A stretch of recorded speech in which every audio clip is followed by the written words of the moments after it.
오늘 함께 나눌 말씀 구약성경 여호수아서 7장 1절에서 13절까지 말씀을 보도록 하겠습니다. 구약성경 여호수아서 7장 1절에서 13절 말씀.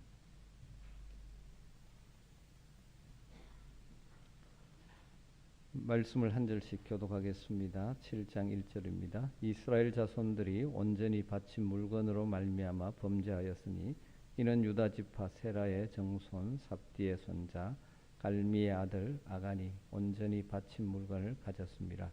여호와께서 이스라엘 자손들에게 진노하시니라.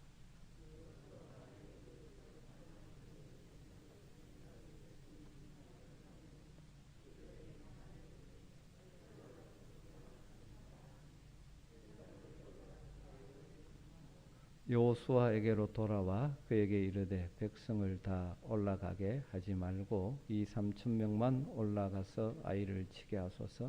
그들은 소수이니 모든 백성을 그리로 보내어 수고롭게 하지 마소서 하므로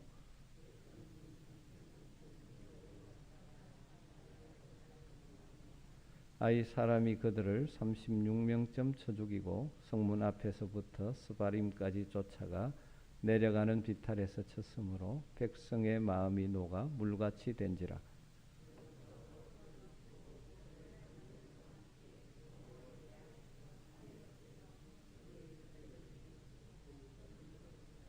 이르되 슬프도소이다. 주 여호와여 어찌하여 이 백성을 인도하여 요단을 건너게 하시고 우리를 아모리 사람의 손에 넘겨 멸망시키려 하셨나이까.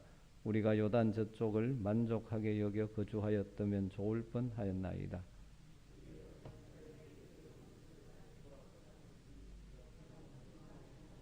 가나안 사람과 이 땅의 모든 사람들이 듣고 우리를 둘러싸고 우리 이름을 세상에서 끊으리니 주의 크신 이름을 위하여 어떻게 하시려 하나이까 하니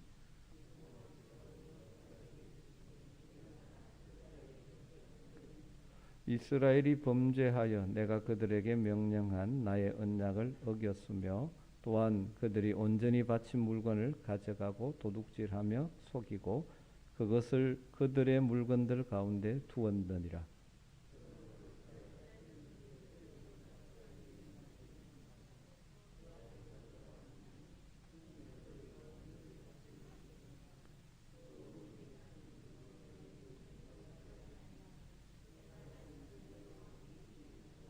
같이 읽습니다. 너는 일어나서 백성을 거룩하게 하여 이르기를 너희는 내일을 위하여 스스로 거룩하게 하라.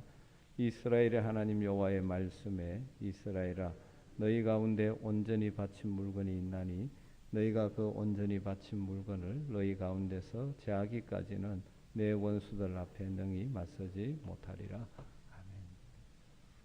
아멘. 여호수아서를 통해서 하나님의 약속을 우리의 것으로 만드는 영적인 전쟁의 원리들을 우리들은 찾아볼 수가 있습니다. 여리고성 전투에서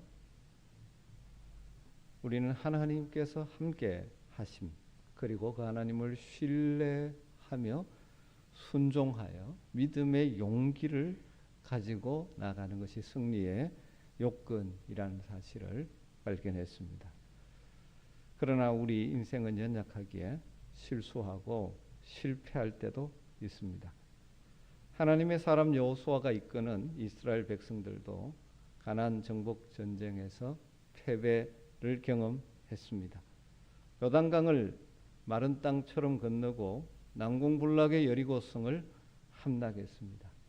그런데 여호수아 7장에 이르면 어이없이 아이성 전투에서 패배하는 이스라엘의 모습을 보게 됩니다. 아이라는 작은 성을 만나버린 전쟁에서 패배하고 말았죠. 아이성 전투에서 패배는 가나안 정복 전쟁에서 경험한 첫 번째 패배였기에 그들에게는 엄청난 충격을 안겨준 사건이었던 것 같습니다. 우리가 그들이 얼마나 충격을 받았는지 6절 7절에서 엿볼 수 있죠. 여호수아가 옷을 찢고 이스라엘 장로들과 함께 여호와의 궤 앞에서 땅에 엎드려 머리에 티끌을 뒤집어 쓰고 저물도록 있다가 이르되 슬프도소이다 주 여호와여 어찌하여 이 백성을 인도하여 요단을 건너게 하시고 우리를 아모리 사람의 손에 넘겨 멸망시키려 하셨나이까. 우리가 요단 저쪽을 만족하게 여겨 거주하였더라면 좋을 뻔하였나이다. 여호수아와 이스라엘 장로들이 함께 여호수아가 옷을 찢었다고 말합니다. 그 패배가 얼마나 충격적이었던지 옷을 찢으면서 엎드려 있습니다. 여호수아는 장로들을 다 불러 모아서 여호와의 궤 앞에 엎드려 통곡하죠. 먼지와 티끌을 머리에 뒤집어 쓰고 날이 저물도록 그 앞에 엎드려 통곡합니다. 그리고 여호수아답지 않게 하나님을 향하여 원망의 소리까지 쏟아냅니다. 하나님 참 슬픕니다. 우리를 이렇게 하시려고 요단강을 건너 여기까지 오게 하신 것입니까? 이럴 줄 알았으면 차라리 요단강을 건너지 않고 요단 저편에 살았으면 더 좋을 뻔했습니다. 이렇게 하나님을 향하여 원망의 소리를까지 합니다. 아이성 전투에 패배한 것이 여호수아에게도 장로들에게도 그리고 백성들에게도 굉장히 충격이 큰 것 같습니다. 5절 하반절에 보면 그 백성들의 충격을 우리가 대충 짐작할 수 있죠. 5절에 이 사람들이 그들을 36명쯤 쳐 죽이고 성문 앞에서부터 스바림까지 쫓아가 내려가는 비탈에서 쳤으므로 그 다음 백성의 마음이 녹아 물같이 된지라. 백성의 마음이 녹아 물같이 된지라. 아주 여호수아에서 여러 번 본 표현이지 않습니까? 이스라엘 백성들이 요단강을 건너 가나안 땅에 입성하게 될 때 그 소식을 들은 가나안 사람들의 반응이 이것이었죠. 그들의 마음이 물같이 녹았다. 그런데 이제 반대로 이스라엘 백성들이 그런 두려움에 사로잡히게 됩니다. 이런 이스라엘의 패배는 그들의 군사력 때문이 아니었습니다. 눈에 보이지 않는 영역에서 시작된 것이죠. 잘 알다시피 본질적인 가장 심각한 문제는 죄의 문제였지만 그와 더불어 부차적인 몇 가지 이스라엘 백성들이 보이지 않는 전쟁에서 이미 패배했다는 것을 볼 수 있습니다. 왜 이스라엘 백성들이 이 아이성 전투에서 실패를 경험하게 되었을까요? 사실은 다 연결됩니다만은 몇 가지로 나누어서 잠깐 생각해 보려고 합니다. 첫 번째 이유는 자만심 때문이라고 말씀드릴 수 있습니다. 스스로 자신을 과신하면서 실패를 불러왔죠. 여리고성에 비하면 아이성은 아주 작은 성이었습니다. 정탐꾼들의 보고를 보면 알 수 있죠. 3절에 여호수아에게로 돌아와 그에게 이르되 백성들을 다 올라가게 하지 말고 이 3,000명만 올라가서 아이를 치게 하소서. 그들은 소수이니 모든 백성을 그리로 보내어 수고롭게 하지 마소서 하므로. 아이성 전투를 위해서 이스라엘 백성 모두가 다 참여할 필요가 없다는 말이죠. 2,3,000명만 보내도 충분히 이길 수 있다는 것입니다. 그들이 보기에 아이성은 만만한 상대였습니다. 그들이 이렇게 판단하게 된 그 밑바닥에는 무슨 생각이 있을까요? 우리가 여리고성까지 무너뜨리지 않는가? 무너뜨리지 않았는가? 하는 생각이 자리 잡고 있습니다. 난공불락의 성이라고 하는 여리고성도 함락시켰는데 이 작은 아이성 정도야. 이런 생각이 그들에게 깔려 있죠. 그런데 여러분 진짜 곰곰이 잘 생각해 보면 여리고성 전투에서 이스라엘 백성들이 한 것이 무엇입니까? 그들이 한 것이라고는 하나님의 명령을 따라 성벽을 도는 것. 하루에 한 바퀴, 마지막 날 7바퀴, 그리고 마지막에 소리를 친 것밖에 없습니다. 이스라엘이 군사력이 강해서 여리고성 전투에서 이긴 것이 아니죠. 하나님의 능력으로 여리고성을 무너뜨렸습니다. 그런데 지금 그들이 아이성을 앞에 두고는 무슨 생각을 하고 있습니까? 하나님을 의지하는 것이 아니라 자신들의 힘, 자신들의 숫자, 군사력을 계산하고 있습니다. 이것이 자만심이죠. 영적인 자만심은 하나님을 의지하지 않고 자신이 가진 힘, 무기, 경험 이런 것들을 더 신뢰하고 의지하는 것이죠. 믿음으로 하나님의 명령에 순종해서 여리고성을 돌았던 그들이 지금은 믿음이 아닌 자신들의 군사력, 숫자, 경험 이것을 의지하는 것입니다. 여러분 우리도 종종 이것 때문에 넘어질 때가 있습니다. 그런데 이 자만심의 특징은 항상 어디에 오는 것입니까? 승리한 이후에 온다는 것입니다. 실패를 계속하면 자만심이 생길 수가 없습니다. 승리하고 성공한 이후에 우리도 모르는 사이에 자만심이 우리 속에 찾아오기가 쉽습니다. 우리가 자신감을 가지는 것 필요합니다. 그러나 이 자신감이 중심을 잃게 되면 자만심으로 변질하게 됩니다. 그래서 종종 이야기하죠. 성공한 때가 가장 위험한 때가 되기 쉽다. 성공한 이유가 위기라. 그런 이야기를 하게 되는 겁니다. 그래서 고린도전서 10장 12절에 우리가 너무나 잘 아는 이러한 말씀이 있지 않습니까? 그런즉 선줄로 생각하는 자는 넘어질까 조심하라. 여러분 우리가 무엇인가 이루고 나서 자칫 잘못하면 잘못된 자만심으로 인하여 무너지기가 쉽다 하는 것입니다. 그리고 자만심이라는 것은 내가 자만심을 가져야지 고의적이지 않습니다. 나도 모르는 사이에 마음에 자리하기가 쉽습니다. 그래서 우리가 늘 조심해야 되는 것이죠. 우리가 뭔가 이루고 뭔가 하고 난 후에 나도 모르는 사이에 이것이 자리 잡으면서 전에는 하나님을 의지하고 하나님 도와주십시오. 은혜 아니면 안 됩니다. 하던 자가 내가 할 수 있다라고 착각하고 하나님 없이 나서는 그런 실패를 경험하기 쉬운 것이 연약한 인생입니다. 사랑하는 성도 여러분, 우리가 실패하지 않는 인생을 살기를 원한다면 자만심을 조심해야 합니다. 하나님 우리에게 성공을 주시고 무엇인가 이루게 하셨을 때 더욱더 조심해야 됩니다. 하나님이 주신 것이지 내 능력이라고 착각하면 안 됩니다.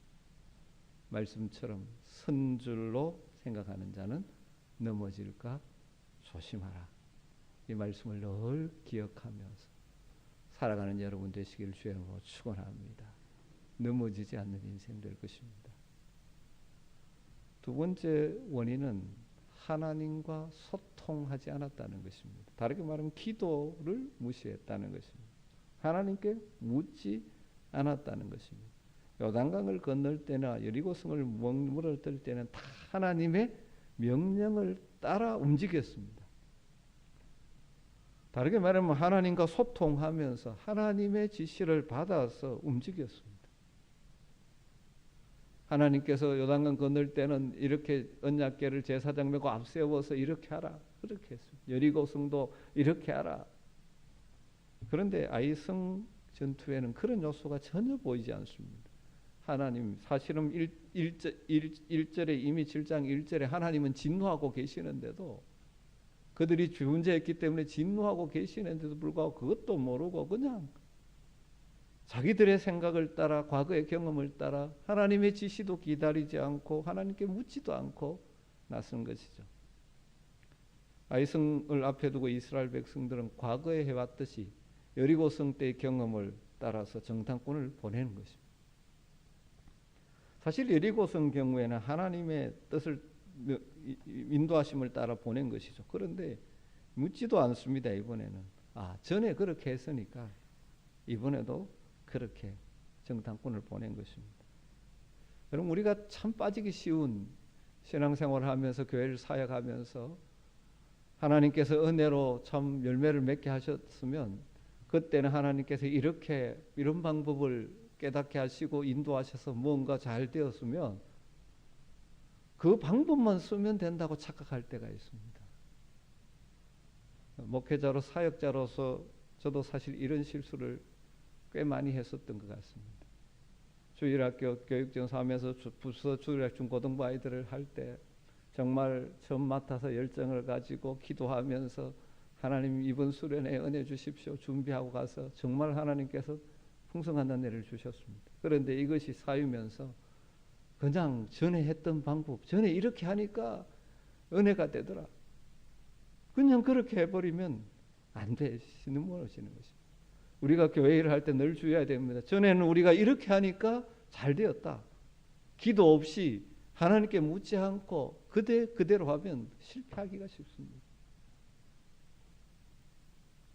정탐을 마치고 돌아온 이들의 보고를 받은 후 이스라엘 백성들의 한 행동을 보면 하나님과의 소통이 전혀 흔적이 없습니다. 3천 명만 보내면 충분히 이길 수 있다는 정탐꾼들의 보고를 기다리기다 한 듯이 그냥 아이성 공격을 합니다. 그들은 여리고성 전투의 승리에 도취되어서 하나님과 소통해 하는 일의 중요성을 잊어버린 것이죠. 하나님께 묻지 않고 하나님의 음성에 귀를 기울이지 않고 그 결과 실패한 것이죠. 여러분, 우리가 너무 잘 알고 있지 않습니까? 기도를 뭐라고 비유합니까? 영혼의 호흡이라고 비유합니다. 그런데 여러분 정말 영혼의 호흡처럼 기도 생활을 하고 있습니다. 호흡을 멈추고 있다가 넘어지지 않습니까? 여러분 내 이성적인 판단, 과거의 경험 이건 물론 자원이 되죠. 하나님 주신 중요한 자원이 되지만 그것만 의지하는 것은 실패 중요한 요인이 될 수 있습니다. 먼저 하나님께 늘 묻고 기도하고 지혜를 구하고 인도하심을 구하며 살아가는 저와 여러분 되기를 간절히 소원합니다. 여러분 우리의 기도에 하나님과의 소통에 우리의 인생의 승패가 달려있다는 사실을 마음에 새기고 하나님과 늘 소통의 관계를 유지하시기를 주의 축원합니다. 아무리 작은 일이라도 기도 없이 하는 일은 승리할 수가 없습니다. 그리고 세 번째 사실은 가장 본질적인 이 문제죠. 아이성 전투의 실패의 가장 본질적인 문제는 하나님의 명령에 불순종한 죄입니다. 하나님께서 주신 명령을 어기고 하나님을 속였기 때문이죠. 11절에 이스라엘이 범죄하여 내가 그들에게 명령한 나의 언약을 어겼으며 또한 그들이 온전히 바친 물건을 가져가고 도둑질하며 속이고 그것을 그들의 물건들 가운데 두었느니라. 여리고성 정투를 앞두고 하나님께서 아주 강조해서 명령했죠. 이 성을 무너뜨렸을 때 이렇게 하면 안 된다. 꼭 이렇게 해야 된다라고 하나님께서 강조하신 것이 있습니다.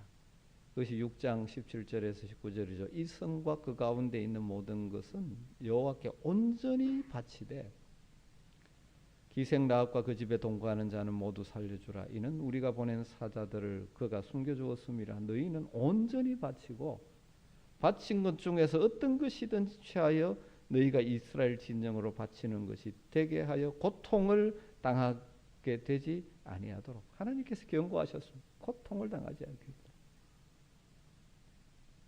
오직 너희는 그 바친 물건에 손대지 말라. 은금과 동철 기구들 다 여호와께 구별된 것이니 그것을 여호와의 곳간에 드릴지니라 하니라. 하나님의 명령은 여리고성을 점령한 후에 전리품을 취하지 말라는 것입니다. 다 하나님께 바쳐진 것, 히브리어로 헤렘, 하나님께 온전히 바쳐진 것이기 때문에 그것을 소유하지 말라고 말씀하셨습니다. 그런데 잘 알다시피 아간이라는 사람이 하나님의 명령을 어기고 전리품을 도둑질하여 자기 장막에 숨겨놓았죠. 내가 노력한 물건 중에 시날산의 아름다운 외투 한 벌과 은 200세겔과 그 무게가 50세겔 되는 금덩이 하나를 보고 21절에 탐내어 가졌나이다. 보소서 이제 그 물건들을 내 장막 가운데 땅 속에 감추었는데 어느 그 밑에 있나이다 하더라. 아간이 이제 고백하는 것이죠. 여러분 이 아간의 말 속에 죄의 근본적인 원인이 여기 들어 있습니다. 무엇 때문에 그렇습니까? 하나님은 이렇게 말씀하셨는데 왜 불순종하는 죄를 범했습니까? 탐심이 생겨서, 욕심 때문에. 탐내어 가졌나이다. 욕심 때문에 하나님의 말씀에 불순종한 것입니다. 이게 죄의 아주 전형적인 모습 가운데 하나죠. 아담과 하와가 처음 죄를 범할 때도 마찬가지죠. 창세기 3장 6절을 보면 뱀의 유혹에 넘어가 하와가 선악을 알게 하는 나무의 열매를 먹게 되는 과정에 대해서 뭐라고 말합니까? 뱀의 말을 들은 후에 어떤 현상이 생깁니까? 그걸 보니까 먹음직도 하고 보암직도 하고 지혜롭게 할 만큼 탐스럽기도 한 나무가 돼요. 탐스럽게 돼요. 탐욕이 올라오는, 욕심이 올라오는 것입니다. 그러자 그 열매를 먹으면 반드시 죽을 것이라 하는 하나님의 경고가 이 탐욕 앞에서 무용지물이 되어버린 것입니다. 우리가 넘어지고 범죄하는 중요한 원인 중에 하나가 무엇입니까? 이 탐욕, 욕심. 이것이 죄의 씨앗이 된 것이죠. 야고보 사도가 이 부분에 대해서 아주 실감 있게 이렇게 표현했지 않습니까? 야고보서 1장 14절 15절에 오직 각 사람이 시험을 받는 것은 자기 욕심에 끌려 미혹됨이니 욕심이 잉태한 적 죄를 낳고 죄가 장성한 적 사망을 낳느니라. 여러분, 우리가 인생을 살아가면서 무너지지 않고 넘어지지 않고 믿음으로 승리하는 삶을 살기 위해서 우리 마음에 일어난 탐심을 잘 다루어야 합니다. 그리고 적극적으로 주님의 명령에 순종하는 삶을 살아야 됩니다. 탐심이 하나님의 말씀을 순종하지 못하게 할 때가 많죠. 이스라엘의 실패 근본 원인은 불순종의 죄에 있습니다. 여러분, 늘 깨어서 탐심의 욕심의 종로를 하지 마시고 성령의 인도함을 따라 말씀을 따라 순종의 발걸음을 옮겨놓는 여러분 되시길 주임으로 축원합니다. 여러분의 삶에 하나님 주시는 승리가 있을 것입니다. 이 아이성 전투에서 우리는 세 가지의 실패의 원인을 생각했습니다. 자만심, 하나님과 소통하지 않음, 그리고 불순종의 죄.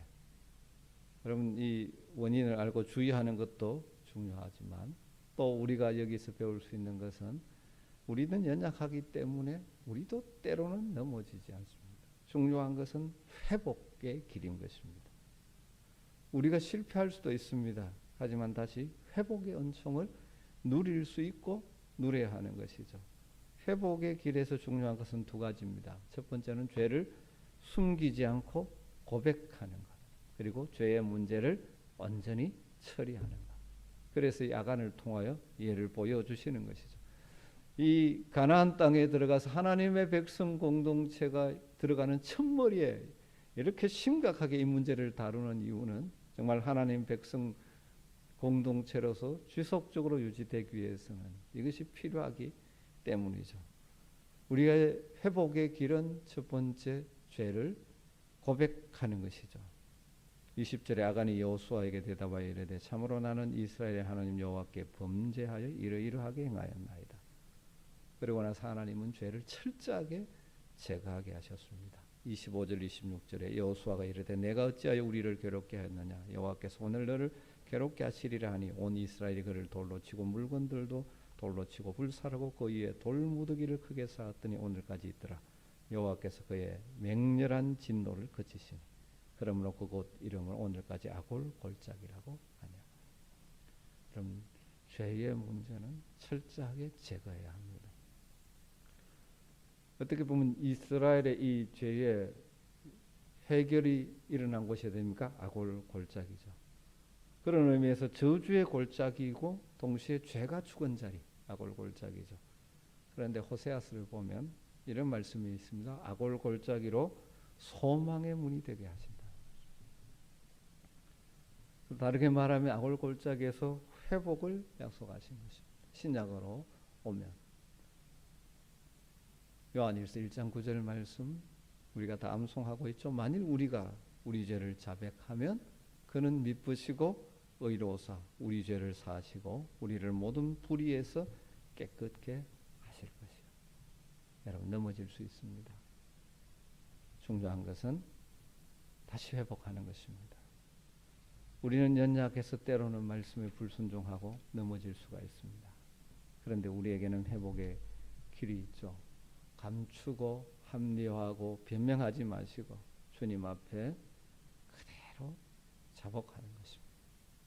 그게 가장 빠른 길이고 그것이 회복의 길입니다.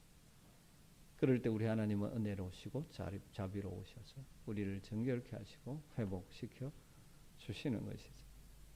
오늘 이 아이성 전투 사건을 통하여 우리에게 주시는 메시지들을 가슴에 담고 우리가 이 땅을 살아가는 영적인 전투에서 넘어지지 않고 무너지지 않고 승리하는 저와 여러분 되었으면 좋겠습니다. 선 줄로 생각하는 자는 넘어질까 조심하라. 하나님과의 소통이 없이 내 경험, 내 머리, 내 지식, 내 능력으로 하려고 하지 마십시다. 무엇보다 죄의 문제가 하나님과 우리 사이를 가로막는 일이 없도록 늘 깨어 분별할 수 있고 혹시라도 넘어졌을 때는 빨리 자백함으로 해결함을 더디고 회복의 은총을 누리며 살아가는 저와 여러분 되기를 간절히 소망합니다. 우리 같이 말씀을 따라 잠시 기도하는 시간을 갖도록 하겠습니다. 2022년도 이제 2월인데요. 주님 올 한 해도 정말 믿음의 삶에 우리의 인생의 여정에 승리하며 살기를 원합니다. 실패 무너지지 않기를 원합니다. 자만심을 경계하고 내 힘으로 할 수 없음을 알게 날마다 주님을 더욱더 의지하고 날마다 주님과 소통하며 불순종의 죄를 범하지 않고 살아가는 복된 한 해 되게 하여 주시옵소서. 이렇게 결심하지만 자주 넘어집니다. 성령님 우리를 도와 주시옵소서. 그래서 정말 하나님이 기뻐하시는 삶을 살게 하시옵소서. 자신을 위해서 사랑하는 여러분의 가족, 배우자, 특별히 이 유혹이 많은 세상을 살아가는 우리의 자녀들을 위해서 주님 정말 우리의 자녀들이 주님과 함께 승리하는 인생을 살게 하여 주시옵소서. 오늘 말씀 붙들고 자신과 우리의 자녀들을 생각하면서 같이 한번 기도하는 시간 갖도록 하겠습니다. 같이 기도하겠습니다. 하나님 감사합니다. 오늘도 주님 앞에 나갑니다. 주님 우리를 주시기를 간절히 원합니다. 아버지 하나님 오늘 말씀 전투를 통해서 배우는 보게 하시니 감사합니다. 주시옵소서. 아버지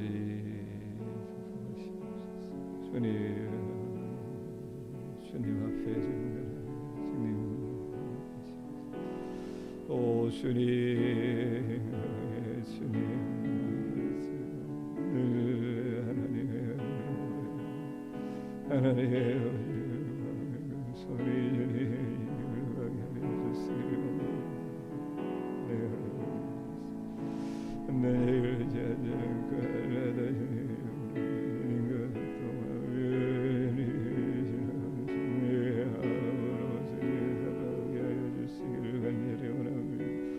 아버지 하나님이 주시기를 간절히 우리 주님 도와주시옵소서.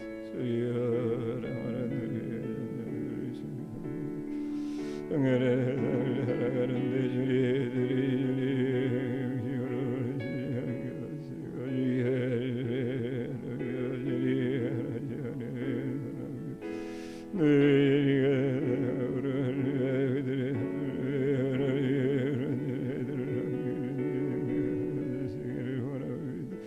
아버지 하나님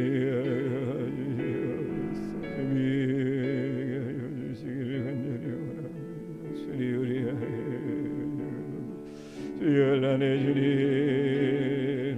하시옵소서. 참으로 알고 있는 때를 사랑합니다. 주님 하여 주시고 아버지 하나님이 하여 주시기를 간절히 소망합니다. 주님 들어주시옵소서. 아버지 하나님이여